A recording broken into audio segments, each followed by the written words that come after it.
Welcome to the Trinity Podcast. Great to see you all on here today, whether you're watching or listening. My name's Joel Milligan. I'm going to be your host for today. And right here on the podcast, we want to help everyday people discover an extraordinary life with God. I'm at a table surrounded by pastors here from our church. We got Daniel Riddick, Tom Messer, and Tommy Carr on the podcast. Hey, everybody.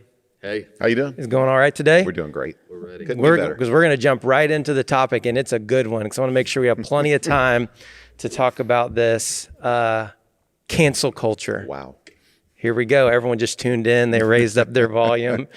But let me give you a little background behind cancel culture. Most people will know about it, but I'm interested to hear a pastor's perspective on cancel culture. So after the last few decades, we've actually heard a lot about this idea of cancel culture or somebody being canceled. I work in student ministry. Teenagers talk a lot about this. And, hey, did you see so-and-so got canceled because of this? Or because they said this, people are no longer going to this store, whatever it may be. But here's a definition, if you're not aware of cancel culture. Cancel culture refers to the mass withdrawal of support from public figures, celebrities, businesses, or institutions who have done things that aren't socially accepted today, or they're opposed by an opposing tribe or group that decides to, quote, cancel them.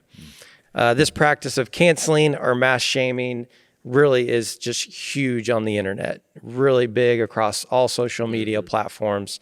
If someone were to get canceled for something that they said or did.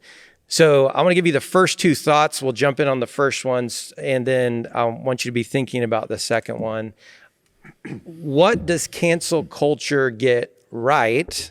Okay, that's a little different perspective. And then what does it get wrong? Like, are there some positive things about cancel culture? Do they get something right? And then what are they leaving out? So that'll be our springboard into this. So first of all, does cancel culture get anything right?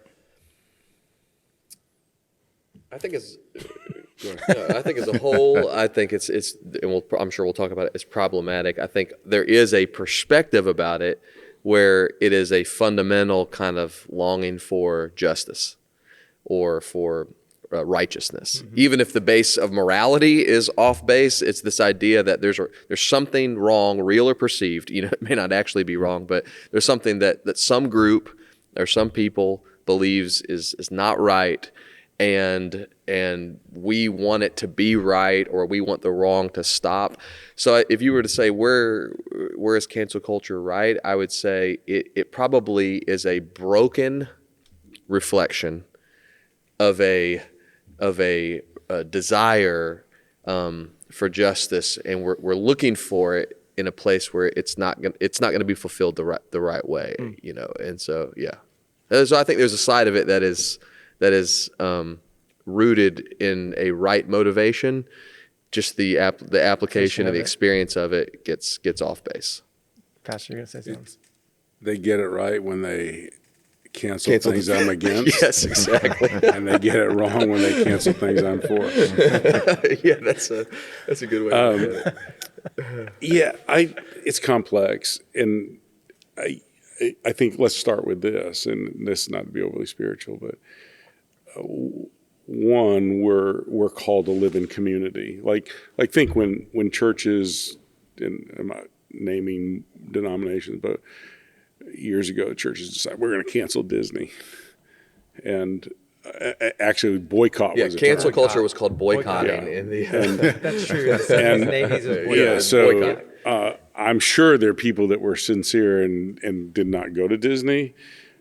They probably didn't go to Disney not because they were boycotting, but because they didn't have it on their plans to go. They didn't have the money to go to it, whatever, So we have this idea, hey, we're going to really inflict pain on Disney. I would pretty assume Disney's problem is not making money, and the cancel culture is not, having an impact on them. I'm not saying it doesn't on some people in some places, but it's probably it's misunderstood. And so we're called to live in community with people. And there's a lot of things my tax dollars are used for that I don't agree with.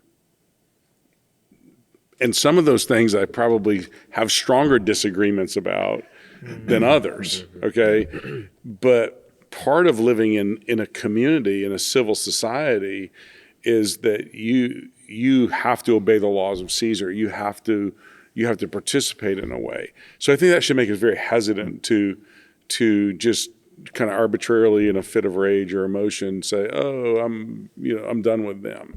Now you may have a conscience issue, and on conscience issues, if it violates your conscience, don't do it. You don't have to. Nobody's persuading that you have to do it. And I think on a personal, so big picture corporate, we belong in community. On a personal basis, the golden rule, do unto others as you'd have them do unto you. And, that should weigh on us. There's people in my life that do things I don't like. Mm-hmm.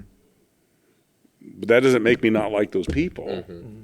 And at the very minimum, a guy texted me early this morning, he said, is it okay can I still love my neighbor and not like him? That was my morning email I was having to answer this morning.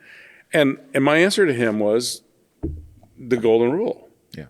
And if you can not like them in the context of doing to others as you'd have them do unto you, then, have at it. But you're still called to do that. So for Christians, when it comes to Christians in cancel culture, we should feel the weight of the teachings of Jesus to come down on the way we talk, the way we think, the way we act, the way we treat other people. So what's the danger in this kind of mob mentality, the bandwagon? I hear this is wrong. Everyone's just jumping on without even being informed of the situation. I think I agree with what they both said. I think cancel culture gets it wrong when it turns into revenge culture. There's a difference in seeing something that's, this is wrong, this probably shouldn't exist, and somebody punitively needs to pay for something. So it turns into revenge culture. And I think it's an outgrowth when you really think about it, and I'm not picking on Tom by any means, I wouldn't do that on a podcast live. But it's an outgrowth of two things when you think about it, political correctness and postmodernism. And so political correctness says we're going to control and police your thoughts and your speech. Mm-hmm. Postmodernism says we're the arbiters of truth. So he made a joke, and I know it was a joke. He goes, here's when cancel culture works. When it cancels something I don't like and it leaves alone what I do like. Yeah. Well, that is the heart of the issue is there an absolute authority? Correct. So postmodernism introduces that. So when you talk about political correctness and postmodernism, it leads into cancel culture, which then devolves into revenge culture. Mm-hmm. And that's when it becomes unhealthy. What do they get right? They're probably canceling things that spiritual people, godly people in churches should have canceled long ago. And I think we would have probably be better off today if we had. So I think there's things that gets right, and I think it's really destructive when it turns into type of revenge culture. It's become a perspective or worldview which results in actions online or in other places that has just become a tool for different groups, perspectives, tribes, whatever, to kind of wield as they see fit. And to Tommy's point, kind of whatever's right in our own eyes. It's not a unique, Christians and non-Christians have engaged in it, liberals and conservatives. I think it is the broken outflow of right longings, which I keep going back to. We want justice as we perceive it. We want righteousness. We want wrong to be judged. The way we go about it, apart from God and brokenness, is fundamentally flawed. And what happens is, I think Tommy nailed it. It primarily becomes about revenge instead of redemption. It becomes about cancellation instead of forgiveness, and that on all parts of it.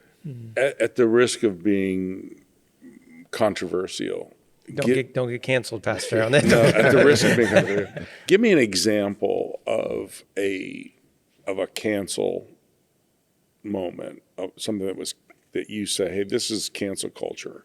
Can you give me an example of that? So this is probably a little bit further back, and maybe cancel culture was around at that time. But, I can think in the NFL, obviously when Tim Tebow got drafted, there was a huge amount of people that came against him because of his faith and of him kneeling before the games. And it seemed like people were ready to get him out of the NFL. He needed to be doing something else. And there was a lot of, I would say, bad social media against him and against his stance. That would be one example that I would give. Here's So another in- one, Tom, that just came out real recently. And so this is a little more current. So an actress who came out and she's been involved in on the Hallmark Channel. So she's been in a million of those movies that are all identical with just different actors in them, right?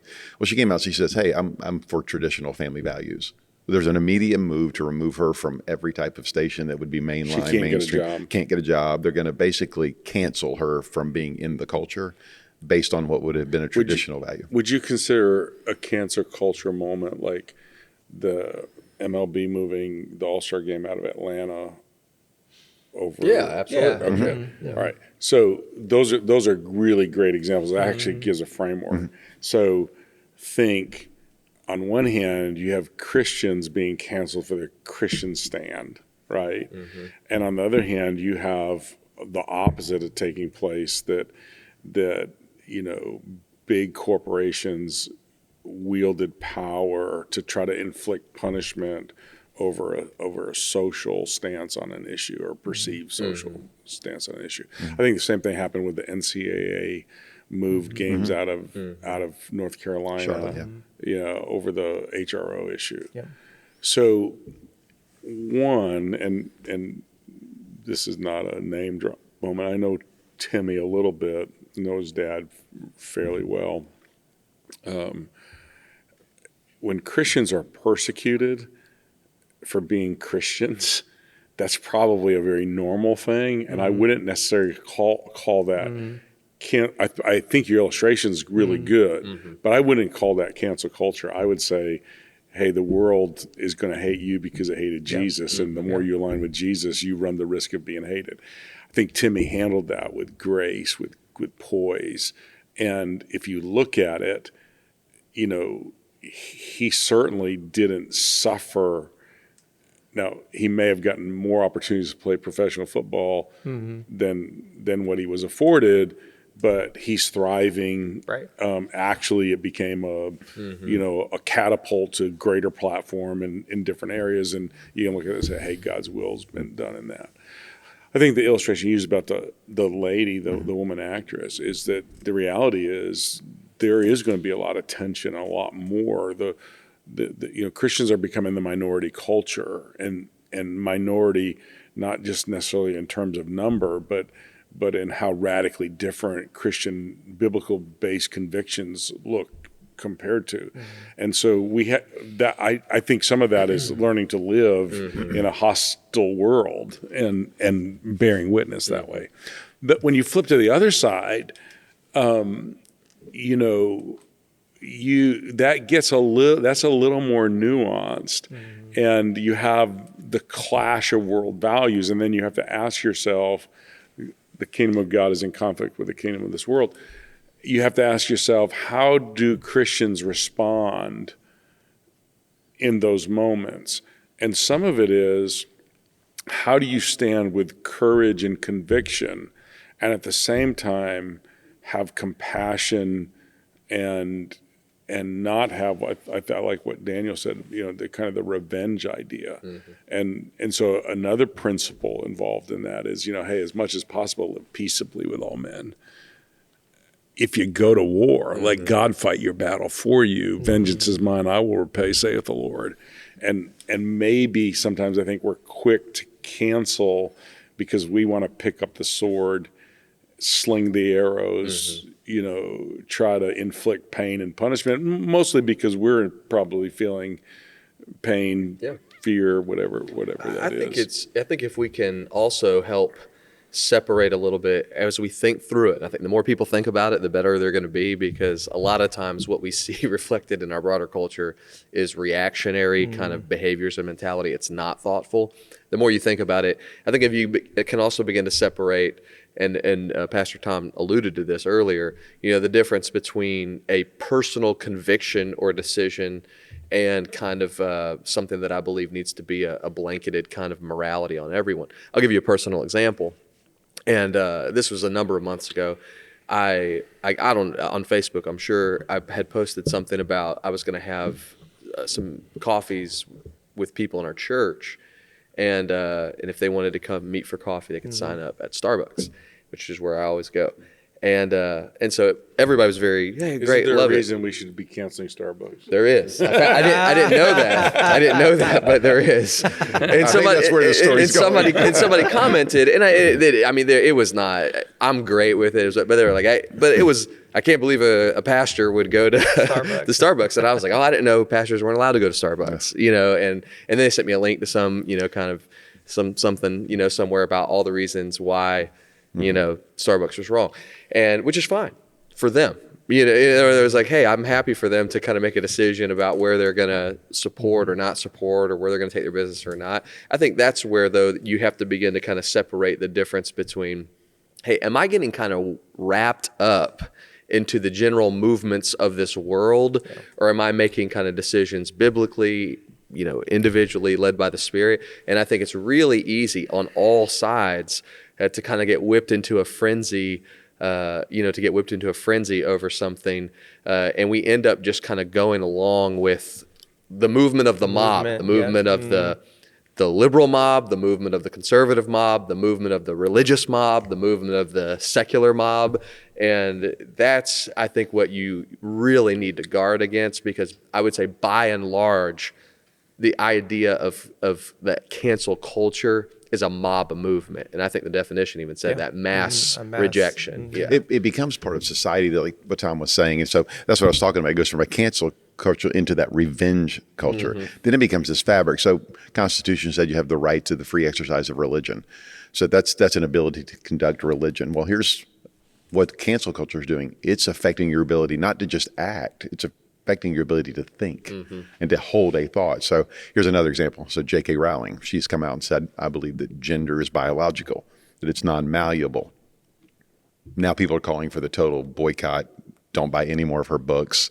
We need to get her off the scene. She doesn't agree with mainline thought. There's a danger in, I can't even hold a thought that you disagree with without me suffering the ability to be canceled. But she had a great response. She's going to suffer much. Here's what she said. Not the right word. Somebody had put on, I guess, Twitter and said, hey, Rowling, how does it feel to know you've just alienated a certain percentage of your book buying public? And she wrote back, every time I look at the royalty check, I get over it pretty quickly. But I mean, there's a danger in that cancel and revenge culture And by that the way, now it'll affect your ability to even hold the thought. For you to go to Starbucks, for you to preach the word of God, for you to say something about gender, for you to say something about sanctity of life. It affects us deeply. There's a weird, to kind of take a biblical example, there's a Phariseeism about it, in that what we begin to do is we begin to take every idea and we hold it, whatever it is. And then again, I really don't care what you could be coming at this from all different kinds of worldviews and philosophies, and but we take every idea and we hold it as ultimate or tier one. And I mean, candidly, you see this. We talk about Twitter, but it's like inside, even within the church world, not like local congregations, but denominations or networks and that kind of thing. You're seeing right now regularly almost a cannibalism, of people. They're eating their own, and it's kind of motivated out of this idea. Well, hey, I really have the right idea, the right truth, the very specific. And if you don't hold it the same way I do, or if you see it differently than I do, boom, we're drawing lines. And I think there's actually a big overlap between tribalism and then the kind of the ethic or the expression of cancel culture, and they're one and the same, and they're producing this ever divided, ever more narrow. And again, I'm not trying to get into the fact that are there ultimate rights and wrongs? Of course there are. Is there truth? Yes, there is. But if you kind of take this idea to its end degree, it's just not good. It's not good. We're going to need to learn to become, Jesus said we need to be wise as serpents, harmless as doves. Wise as serpents, harmless as doves. That really kind of gives you a deal. We're going to have to become more articulate and capable of expressing the uniqueness of some Christian positions.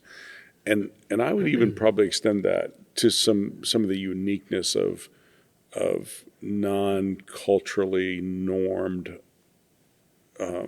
positions, and that gets into a little bit of the political realm. Like an example would be, I spent a lot of time doing lobby work on on total school choice, and there is a strong bent from a very extreme, more liberal perspective that religious schools should not get money for educating students. And I'm telling you, it's a shocker to people when I say, but our parents pay taxes. Shouldn't they get to decide how to use their tax money? Now, there's good arguments on both sides, okay? But you have to learn how to get precise. Several years ago, I was very involved in the HRO issues that emerged here in the city of Jacksonville. And I've been through that 3 different times. First time, stated our position publicly. Opposition stated their position, and we never talked to each other. We won by vote, and they got madder. Second time we met, there was maybe a degree more of trying to find a way to move forward, but still it was about political power. Third time, I spent a lot of time, I met with not all of, and not some of the more activist ones, but several of the thoughtful people. And the other day I was asked to do something in the city, and the guy that was the strongest for it, we were 180 degree on different sides of the issue. And we're in a very public place, and I hadn't seen him in a couple of years, and when he came, I like him. I would consider him a friend. I've had coffee with him on occasion, just haven't seen him in a few years. And when I saw him from a distance, I was thinking to myself, I wonder how he is with me now, because he really had to be cordial with me because of the setting we were in, but we were on opposite sides of the issue. And man, he came up to me. He was as warm as could be. We had a really good. We sat down and talked, and we disagree with each other strongly. I mean, I couldn't, but I wish well for him. He wishes well for me. There's some personal, conversation we've had around the issue, and he's been affected by it personally in ways that I haven't been affected by it. And so, and I'm trying to be very empathetic. And at the end of the day, we spend $1 million with his company. He's a vendor for something that we have to buy. And I'm not about to say, hey, you and I don't see this issue, because it's the best deal for us as a whole, So. But you would probably, Voltaire said, I disagree with everything you have to say, but I would die for your right to say it. Yeah. And that there's some wisdom behind that. That's a free society where we enjoy thought, we engage in thought, and I don't have to demonize you because we disagree, or put you into the category of hate speech if we disagree. Have we lost the ability as a culture to agreeably disagree with people? Yes. We can't talk to each other. Absolutely. We talk at each other. Yeah. We're and this kind of goes, and Tommy said it earlier about revenge. If the premise for my reaction or response or decision is based largely in anger, or hatred, then we've missed we've missed it, and the outcomes can never be constructive. They can't be good, and that's what you see a lot of. You see it's not just I disagree, but it's I disagree, and I want your life to be ruined, and I actually want the lives of your family to be ruined, and I also would be happy if all of the people that you employ and are providing for their family, that they lose their jobs. In other words, it's like when you start going down that line, there's like no end to it. There's no end to it, and it is the opposite. And it does not mean. I think what Pastor says is such a perfect example. It does not mean that you have to for a moment compromise truth or conviction or anything like that. But you don't have to cancel somebody, and you don't have to destroy somebody. Here, this. I'll give you a really kind of sensitive one. So there's an organization here in town that is strongly advocating for the LGBTQ plus whatever community, and they will take pot shots at our rescue mission, and they would use very specific language about us being bigoted and whatever that narrative is. And our position, which is a very historical position, is the safety and well-being of the people that come to us are paramount, and so we're not going to put children at harm. We're going to be careful all those things. And I have been at our rescue mission on numbers of occasions, not one or two, but way more than that, where our rescue mission staff has said to me, let me tell you this story about parents who've dropped off their transgendered adult children in their 20s and have said, we don't want anything to do with them. It's sometimes it's violent, scary, very complex. We've never turned away a person. Right. We minister to them. We care. Now, it gets complex, and we have to find ways to keep them safe as well, right? Right. But the last thing I would say is that we're bigoted. Right. Yeah. What I would say is we are incredibly compassionate, while at the same time trying to be as true to what we believe is biblical conviction as possible. And those two things create tension, not conflict. Right. Yeah. Right? Yeah. Conflict means I can't do one or the other. No, I can do both. And the scripture does put us in that position. And I know I know that seems like an extreme example, but I think so many times what we want to do is we want to try to make everything in the world a black and white issue and a right and wrong issue. Well, you don't have to change your convictions to treat people with the love of Jesus. Mm-hmm. I don't think Jesus changed his conviction when he said to the woman who was taking adultery, neither do I condemn thee, go and sin no more. Mm-hmm. He didn't cancel her, right? He forgave her, and he found a way to move forward. And that's not to diminish the fact that I think he believes that, sexual brokenness is devastating. It has devastating consequences in people's lives. Well, hey, we're going to take a break right there, and we'll be right back on the Trinity Podcast. Hey guys, we do appreciate you joining us on this podcast. It's brought to you today by the Trinity Rescue Mission. And the Trinity Rescue Mission is serving homeless men and women and children in Northeast Florida by providing emergency services like food and shelter and offering a long-term road to recovery.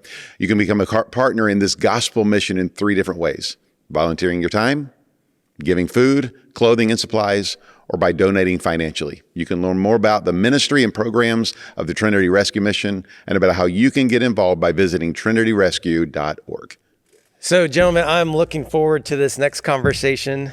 Just at a table with pastors, we are going to talk about how to leave a church well.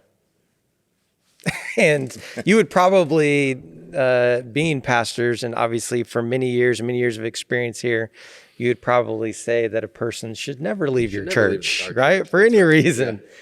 But if you look at statistics here in America, the local church sees about a 10% of attrition where people are leaving the church over any given year. Mm-hmm.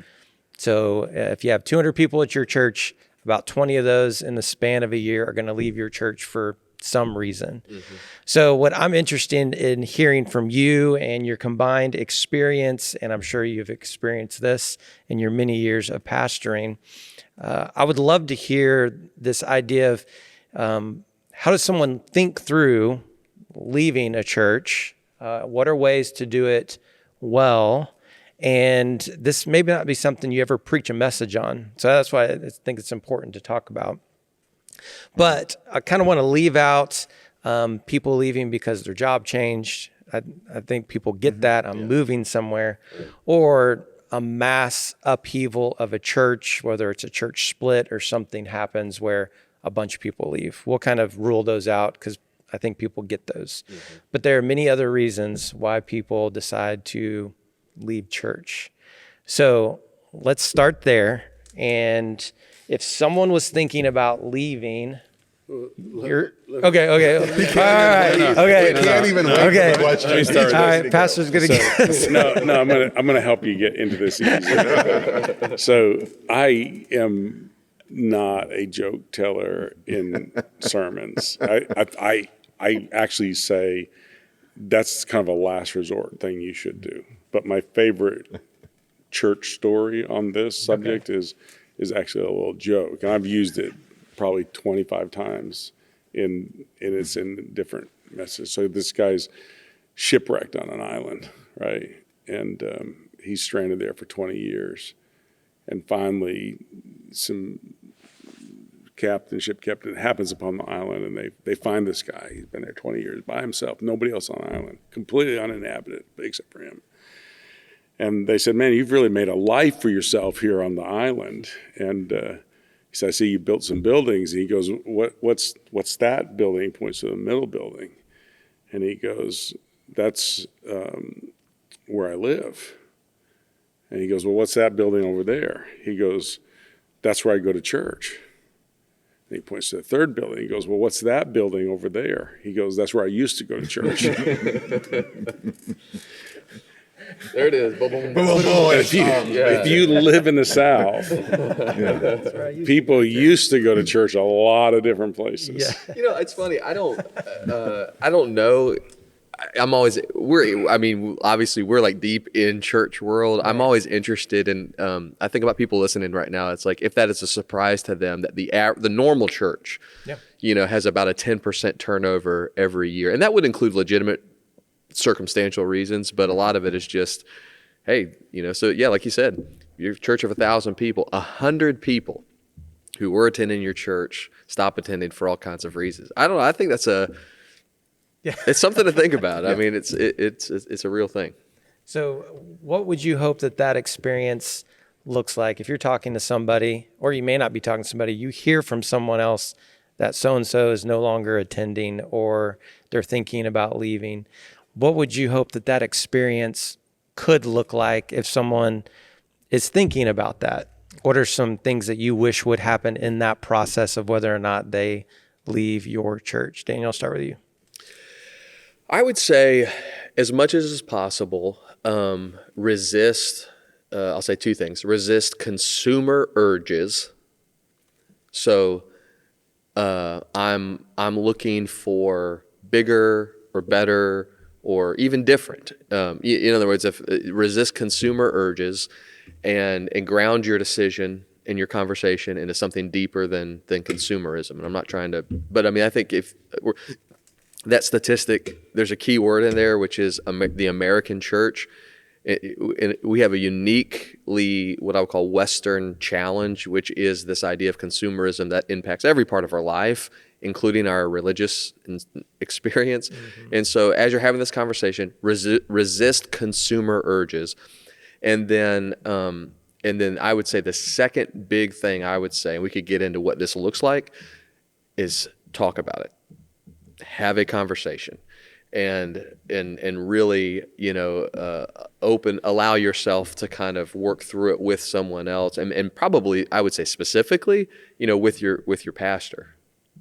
Okay, tell me, what would you say if we were to identify? How would someone identify whether I am leaving this church because of a consumer type of thing? It's something I don't like, or they switch from pews to chairs or whatever. Yeah, I think it's what you just said. I think it's something that's changing. It's the chairs have changed, the music has changed, the lighting has changed, the schedule of the church has changed.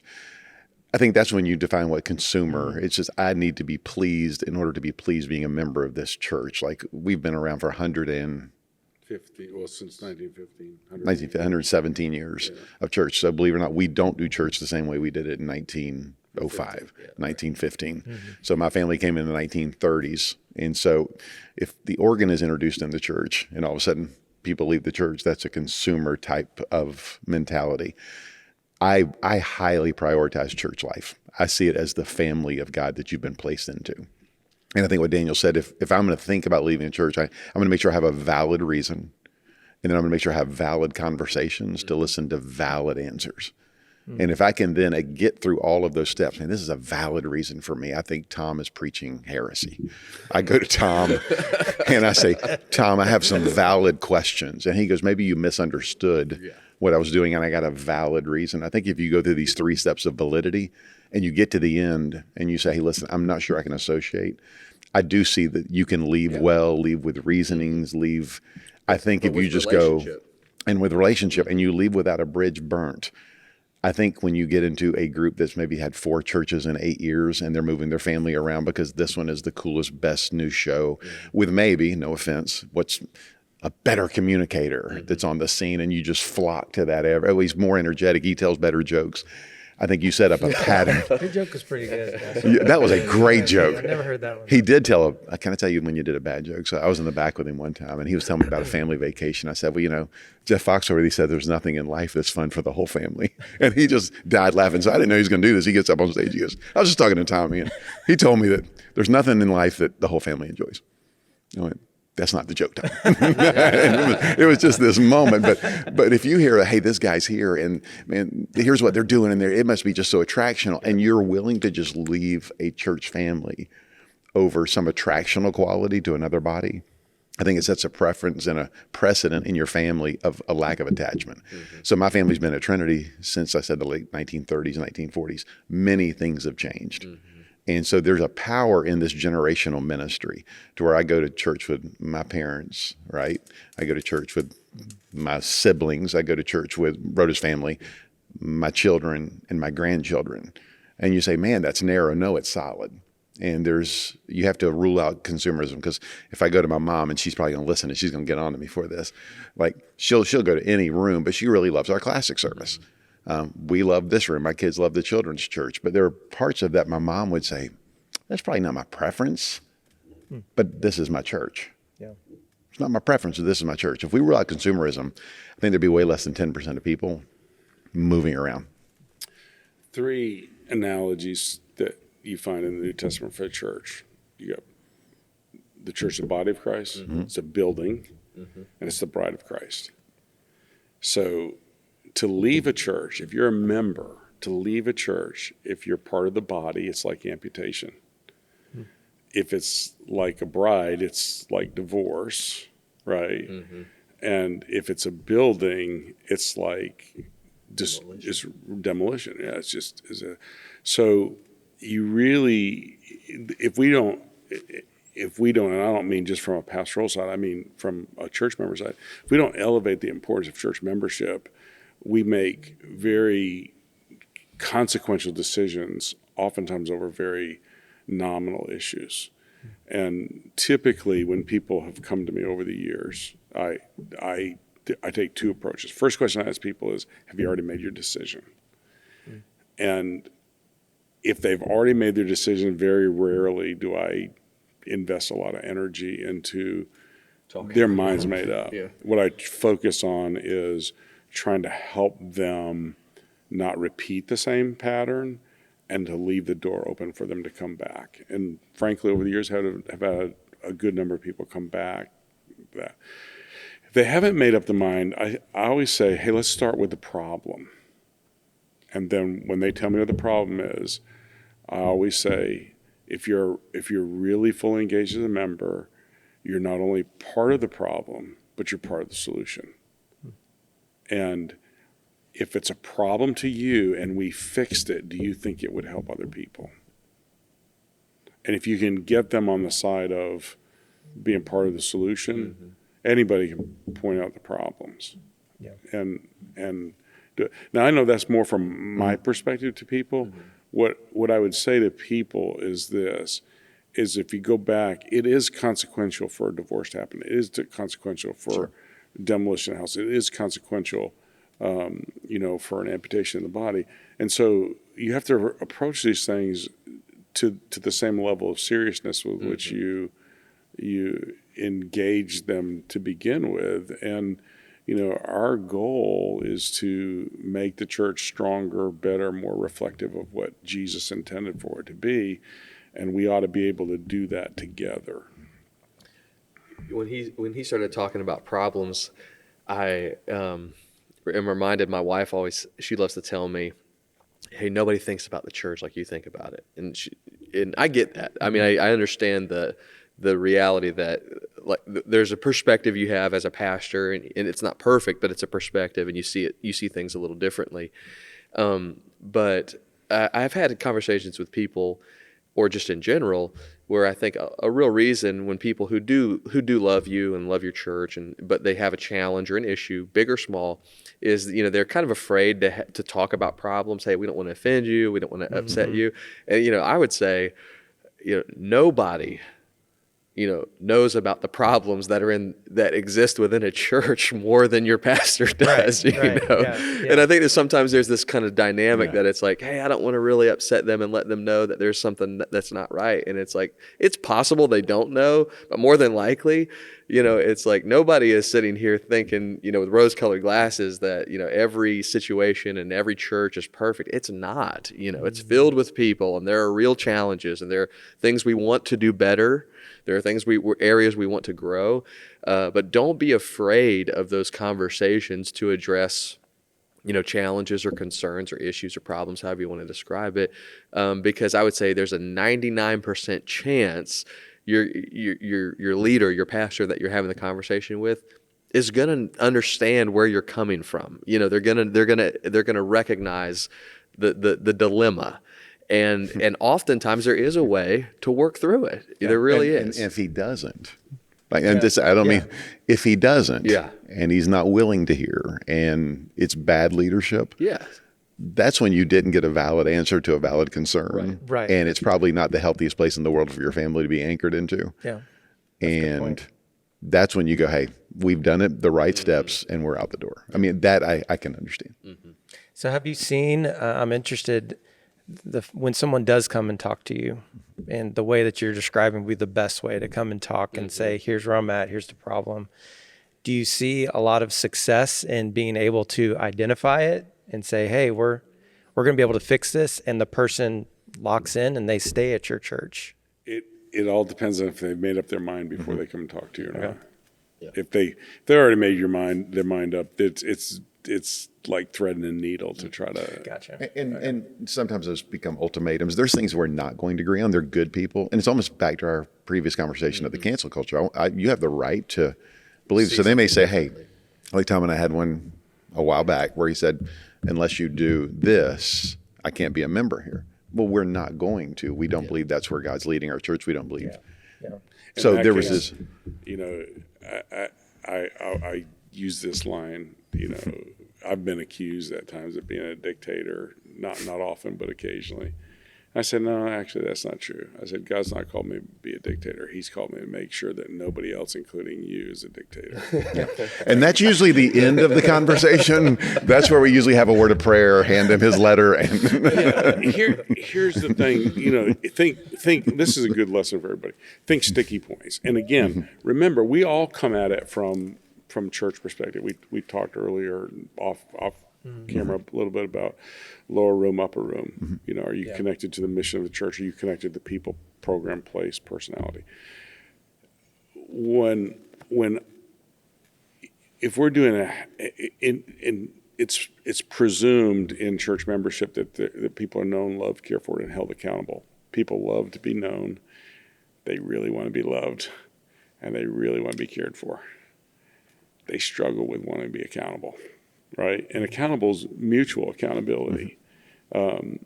Yesterday, I did two very pastoral things that would not be just normal things for me to do, but they were about accountability and care for very long time members that it didn't matter who else did it. I needed to do it. And I don't mind. In fact, I actually really, really enjoy doing those things. And if people don't want to be held accountable, you're going to have a hard time making that. We think in terms of sticky points. So think people that leave our church or people that leave churches, they're not serving. There's a lot of things they're not doing. They're not in community. They're not. Very rarely over the years do you have somebody who is 100% fully engaged, growing, involved, and they walk out the door. That's a good point. Yeah. right? They usually have a problem at a sticky point.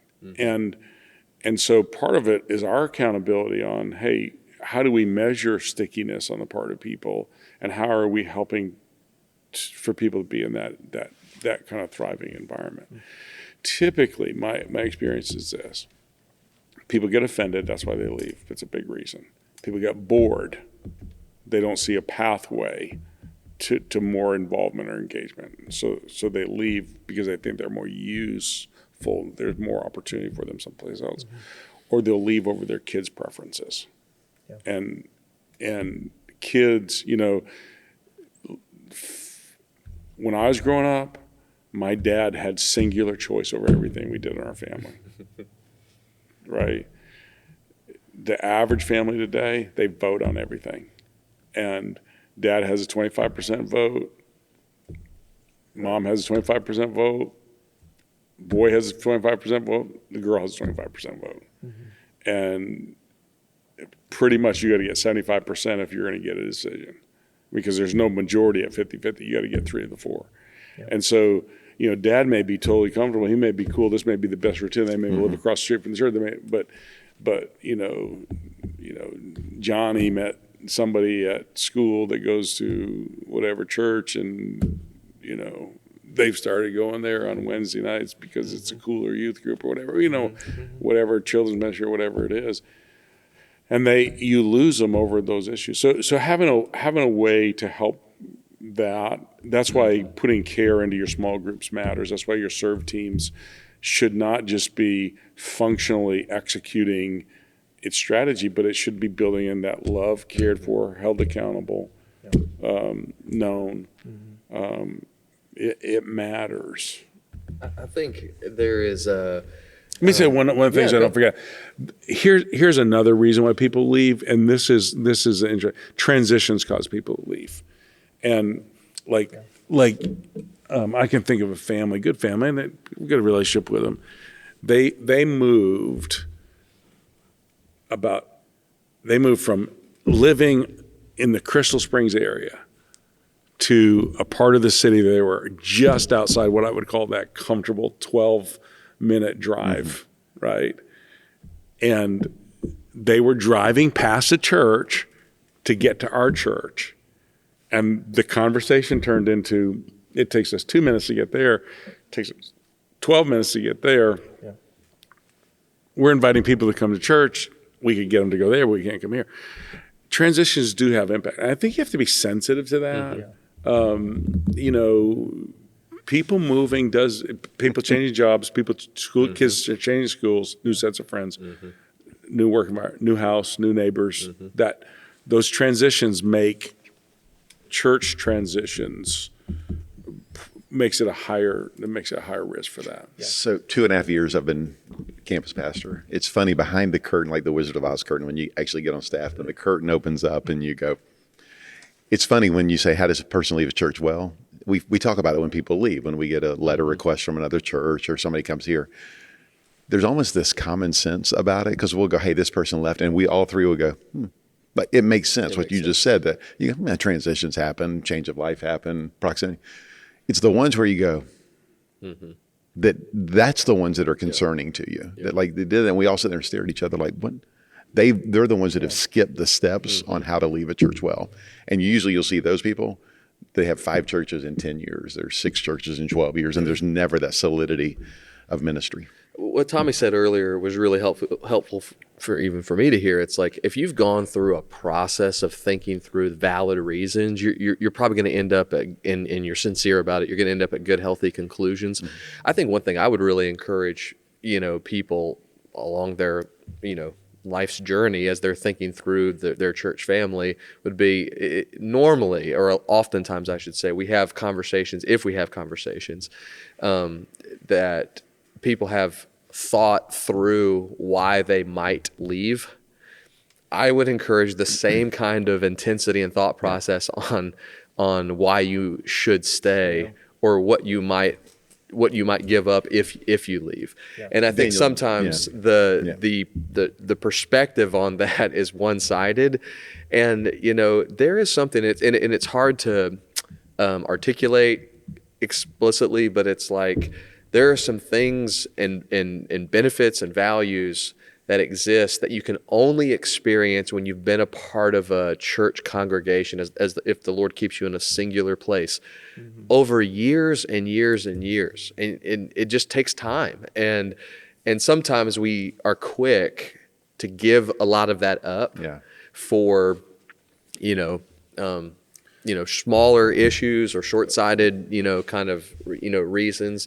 And so, if you've put the thought process not only into why you might leave, but why you should stay, again, I kind of feel like you'll land in a healthy place. So here's where we got to that. So Tom and I, believe it or not, we don't agree about everything. I know when I tell people that, they go, yeah, y'all agree. We don't agree about everything. Years and years ago, I disagreed with him pretty intensely about one issue, about how we should have an outcome to what I considered a very, very important issue. It was a real crisis of where are we going to be as a family? And so I'm home talking to Rhoda. She's like, well, you just need to talk to him. It would have been at that point I could have created this false narrative of he doesn't care about me, he doesn't value me, he's a dictator, so scheduled a little time, went and sat down with him. I said, here's the way I think we should handle this. And he goes, appreciate your concern. Here's why I'm doing what I'm doing. I still had a moment of going, okay, I'm going to either see his heart, his leadership. I'm going to respond to godly leadership in my life. So when I went and told Rhoda, I said, he disagrees with me and here's what he's going to be doing. Now, here's what's funny. We get to the end of that and she goes, well, what do you think we should do? I said, we're going to stay the course with him. And when we walked out of that room, you would never know what issue it was we disagreed about with. And when somebody asked me, I'm supporting my pastor. I'm praying for him as we make this transition. Now, it turns out right. Unfortunately, he was right on the way we should have handled that. So years later, we just started kind of laughing about it. But if you're not careful, we would have jumped ship in X year and missed out on God's blessings of a long-term process. Valid questions, right? Valid answers and valid decisions really make a difference. People need to remember, pastors aren't perfect, churches aren't perfect, and people aren't perfect. And you're trying to make best of an imperfect world. Let me say this, Joel. So I know you're trying to wrap up, but I want to make, in case pastors would listen to this, I think it's important. When people leave you, don't get offended by it. As hard as it is, almost without exception, I write people a letter that leave. And it's always this. I hate to see you go. I'm trying to understand how God's working in your life. I have room for you and I to see things differently. Know that the door is always open for you to come back. And you would not believe the number of times over the years people have come back and had the letter and said, that. The second thing that's really important is, as a pastor, you're not defined by whether people stay or not. Right. You're not a good pastor if they stay, and you're not a bad pastor if they leave. And remember, there's one of my favorite verses in the Bible, only because it gives great consolation. John 6, and many turned back and followed Jesus no more. And if multitudes of people are going to turn away from following Jesus, the likelihood of everybody that you ever reach staying with you is probably really, really low. Yeah. And the better you get with that early on, the less anxious you become. That's really good. You can't control the decisions that people make. You just can't do it. Well, after this conversation, I think I'm staying. You're sure? Sure, I'm staying. I just need to get a copy of that letter because I just sent him a letter. You've been canceled. Should we say, because I think people, these are funny these are really like normal conversations, I think, for us, and they're not as normal for like. We're not talking about anything specific. No, this is just part of. Anybody in mind. This is just church. Then it goes back to that statistic. This is just, unfortunately, I think it's a normal part of church life that is worth a good conversation. You would never hear a message. You would never hear a message on Sunday about it. But here's the other thing. Remember this. When I became pastor here at Trinity, there were not that many churches in this area, and I can think now of 6 or 7 churches that have, and there's probably more that I'm not thinking about. That have come since I've become the pastor. People have a lot more options today. Yeah. There were no Christian schools.